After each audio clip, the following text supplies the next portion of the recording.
आज के big stocks की कड़ी में क्या क्या? दो ग्रीन है, एक रेड है, एक न्यूट्रल है। सबसे पहले ग्रीन आईसीआईसीआई बैंक। देखिए आईसीआईसीआई बैंक के Q3 के नंबर्स खराब थे, Q4 में उन्होंने कॉम्पनसेट किया। Q4 के नंबर अच्छे हैं, एनआईआई 8.4% बढ़ा है, प्रॉफिट 8.5% बढ़ा है।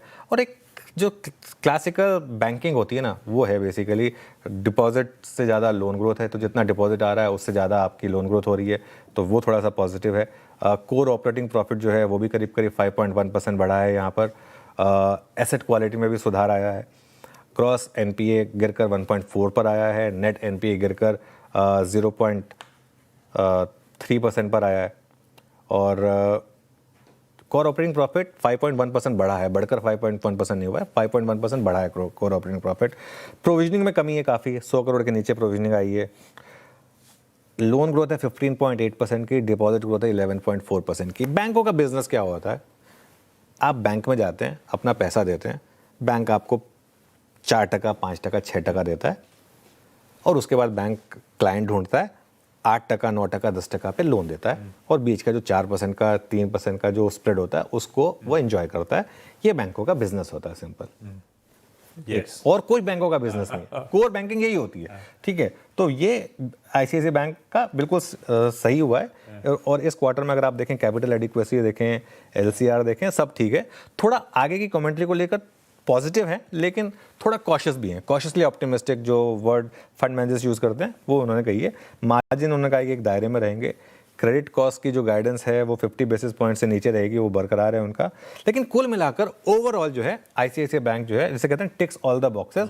और अगर आप एक बार आईसीआईसीआई बैंक का 6 महीने का चार्ट रखेंगे, आशीष पर रखिएगा 6 महीने का चार्ट आईसीआईसीआई बैंक का। एक और पॉजिटिव, अब आपको याद होगा, वो संदीप बख्शी जी को लेकर भी कोई इफ्स एंड बट्स नहीं है, क्लैरिटी पूरी की पूरी है हमारे पास।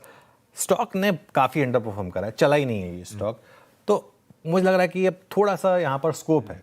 एक वैल्यूएशन इसके अब इतने महंगे नहीं है जितना हो गए थे एक समय पर, तो अब रीजनेबल, क्योंकि अब आप अगले साल के नंबर्स देखेंगे तो उस हिसाब से ठीक है। कुल मिलाकर एचडीएफसी बैंक को मैं न्यूट्रल ले रहा हूँ। उसका मैं कारण बताता हूँ क्यों आपको मैं एचडीएफसी बैंक को न्यूट्रल ले रहा हूँ। नंबर यहाँ पे ठीक ठाक है, ख़राब नहीं है। एनआईआई 3% बढ़ा है, प्रॉफिट 9% बढ़ा है, एसेट क्वालिटी भी सुधरा है।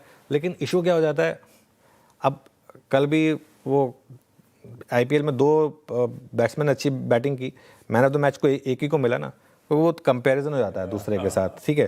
तो वो क्या हो जाता है ना, कंपैरिजन में अगर आप देखेंगे थोड़ा एचडीएफसी बैंक के नंबर्स आईसीआईसीआई बैंक से थोड़े से फीके हैं। लेकिन इसमें एचडीएफसी बैंक में क्या कंफर्ट है, इस समय वैल्यूएशन का कंफर्ट है।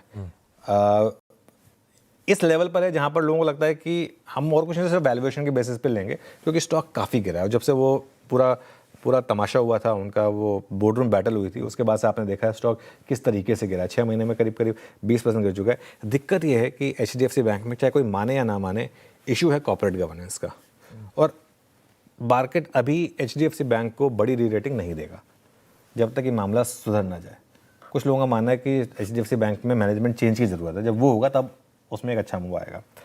भारती एयरटेल को मैं ग्रीन में ले रहा हूँ। भारती एयरटेल ने मोबाइल टैरिफ बढ़ाया है और ये बड़ा पॉजिटिव है। 84 डेज़ का जो बेस प्लान है उसकी कीमत 5% की बढ़ोतरी हुई है। 5% सीधा आप अगर आरपू में ऐड हो जाए तो बड़ा पॉजिटिव होगा। और वो 74 डे वाला प्लान भी हटाया है इन्होंने, तो इस वजह से इसको हमने ग्रीन में लिया है।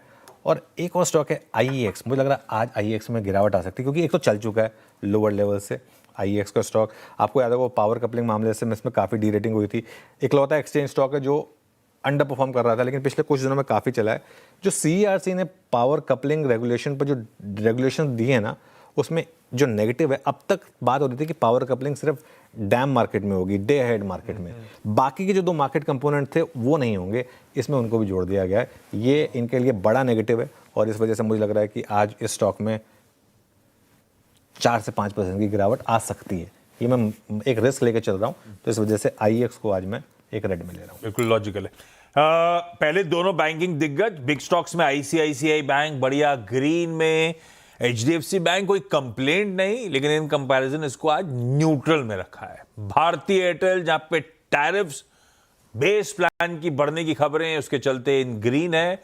और आईईएक्स ड्राफ्ट में दायरा कपलिंग का बढ़ाते हुए, उसके चलते शायद आज ये स्टॉक दबाव दिखाए। स्क्रीनशॉट ले लीजिए, ये हैं बिग स्टॉक्स।